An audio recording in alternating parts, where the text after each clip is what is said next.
ఈ వేదిక మీద ఉన్న పెద్దలు, మున్సిపల్ సహకార మజ్దూర్ యూనియన్ నాయకులకు, అదేవిధంగా తెలంగాణ జనసమితి కార్మిక విభాగం నాయకులు, పెద్దలు, మన కనీస వేతనాల ఇక్కడ ఉన్న మిగతా పెద్దలందరికీ పేరు పేరున వందనం. చాలామంది మాట్లాడినారు, సమయం కూడా అయిపోతున్నది కాబట్టి నేను ఎక్కువ సమయం తీసుకోను.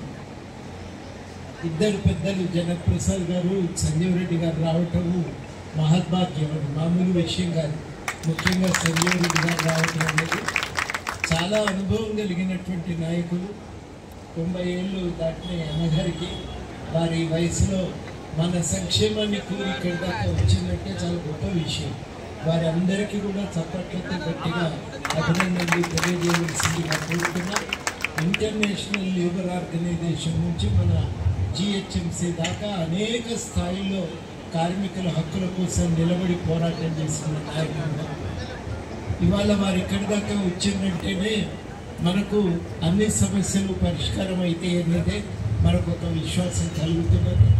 ఇవాళ మనం అడుగుతున్నవి కూడా చాలా పెద్ద కష్టమైనటువంటివి ఏం కావు. మనకు చాలా కీలకమైంది, క్లాస్ 4లో ఉన్న వాళ్ళకి ప్రమోషన్ అవకాశాలు ఇవ్వాలి. ఇక్కడ రాసి ఉన్న మన డిమాండ్స్ కూడా మీరు అందరు చదివింది. కాంట్రాక్టు ఉద్యోగులకు జీతాలు పెంచాలి, వాళ్ళకు కూడా ఒక గౌరవప్రదమైన జీతం కల్పించాలి అని, వీటన్నిటితో పాటుగా మెడికల్ అండ్ హెల్త్ కార్డు, ఇవి మనకు కొన్ని కీలకమైనటువంటి డిమాండ్స్. నేను ఒక రెండింటి గురించి మాత్రమే ప్రస్తావిస్తాను. క్లాస్ 4 ఉద్యోగుల ప్రమోషన్ అయితే అవసరం. కష్టపడి చదువుకొని క్వాలిఫికేషన్స్ ఉన్న వాళ్ళకి అవకాశం ఇస్తే అది వాళ్ళ ఎదుగుదలకు ఉపయోగపడుతుంది, మున్సిపాలిటీ కూడా అది మేలు చేస్తుందని నేను నమ్ముతున్నా. అదేవిధంగా సంజీవ్ రెడ్డి గారు ఉన్నారు కాబట్టి వారి ద్వారా నేను ప్రభుత్వానికి చేసే విజ్ఞప్తి ఏంటంటే, మన దగ్గర ట్రాన్స్పోర్ట్ విభాగం అనేది చాలా ముఖ్యం. పూర్తిగా GHMC ట్రాన్స్పోర్ట్ విభాగాన్ని వదులుకుంటే ఆ మొత్తాన్ని కూడా ప్రైవేట్ కంపెనీలకు అప్పచెప్తే, సమయం వచ్చినప్పుడు ఆ కంపెనీలు చేతులు ఎత్తేస్తే మన కార్మికులకు నష్టం జరుగుడే కాక ప్రజలకు, పౌరులకు కూడా చాలా నష్టం జరుగుతుంది. అందుకని GHMC కనీసంగా ఈ ట్రాన్స్పోర్ట్ విభాగాన్ని కాపాడుకోవాలి. చెత్తను తీసుకుపోయే పని GHMC తన చేతుల్లో పెట్టుకుంటేనే పౌరులకు లాభం, ప్రజలకు కూడా లాభం జరుగుతుంది. లేకపోతే వాళ్ళు సగం ఎక్కుతారు, సగం ఎక్కరు. కీలకమైన కోవిడ్ సమయం వచ్చినప్పుడు మళ్ళీ మనమే ముందుకు రావాల్సి వచ్చింది, మనమే పని చేయవలసి వచ్చింది.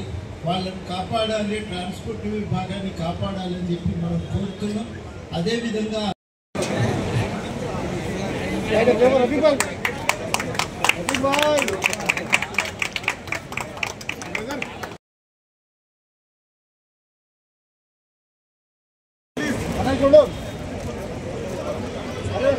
గోపాల్ రెడ్డి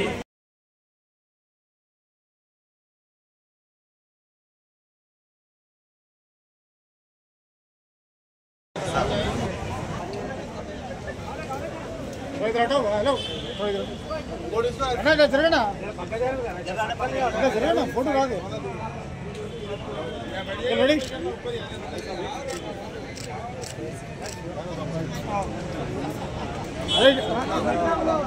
హలో